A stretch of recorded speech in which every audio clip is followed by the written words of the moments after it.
Playing video games aren't just what they do. Yeah, we're both in here together. For the McAtees, He's a cranky Kong. it's a part of who they are. It's competitive, thrilling. I'm in there, my heart's beating.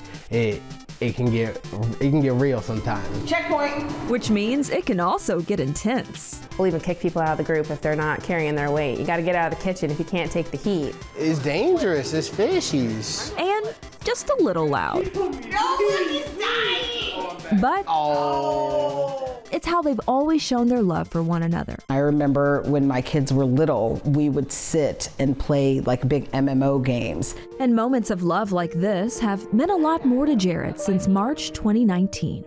Tiredness, just like very tired compared to other people. Like I swear I could sleep forever. You feel kind of weak some days. It's like my muscles don't kind of feel like I'm lifting right.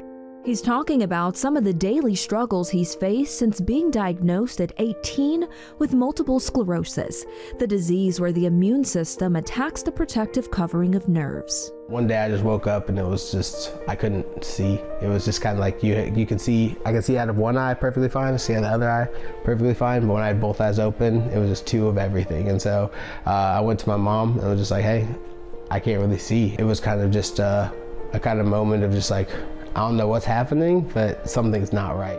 After getting an MRI on his brain, he received results he never saw coming. It was pretty scary, just kind of like seeing what happened to my my grandfather kind of growing up and not being able to move and kind of the state he was in.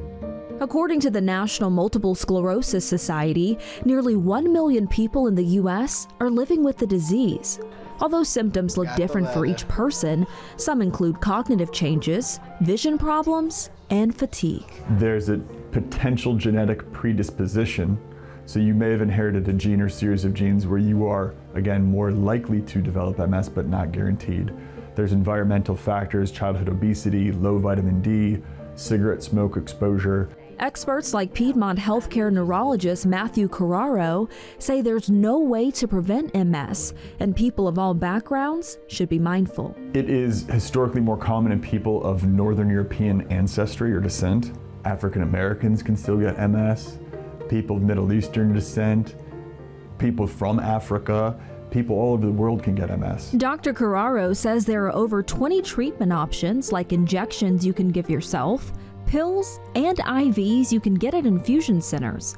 Research shows about 25% of MS patients need wheelchairs at some point in their lives. Most of our patients who are diagnosed early and accurately, they go on to be very successful in their lives and do the things that they want to do. Jared is the perfect example of this. 24 years old, living out his dream as a software engineer. Coding is really just like a fulfillment. I think specifically in the context of my job, it's like the feeling of like completing something. It's a career he was being prepared for as a student on the T-Rex 4935 robotics team at Olympic High School. I joined the team and then kind of fell in love with coding and kind of doing everything that way with the robotics team and just kind of really building some core group of people around me. And as Jared's passion for robotics grew, the same thing happened for someone else in his life. I thought it was like Rock'em Sock'em Robots.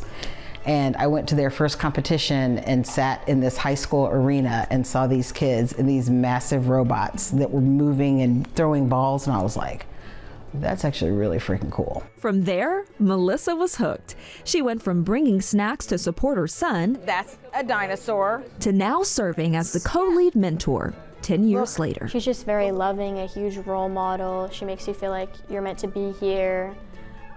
She teaches me a lot. She brings the energy and she gets us really motivated for us to do what we love. And without her, I don't think this would be a thing and I don't think I would be here. So Melissa, knowing that your son came through the same program, what does it mean watching these kids thrive and do their thing here now?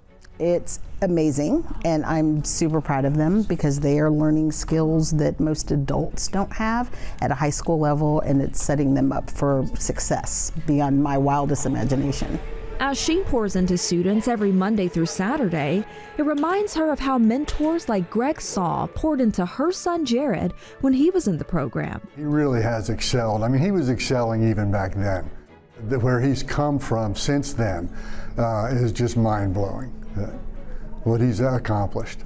And Jared keeps the cycle of giving back alive, frequently visiting the T-Rex team to coach students. Just like seeing that you were in that position at one time and how you can kind of like, you grew up to this, and just kind of like seeing the fulfillment of like, what will they be? Jared isn't letting MS stop him from enjoying Funky mode! And making a difference with technology. For Carolina Impact, I'm Dara Khalid.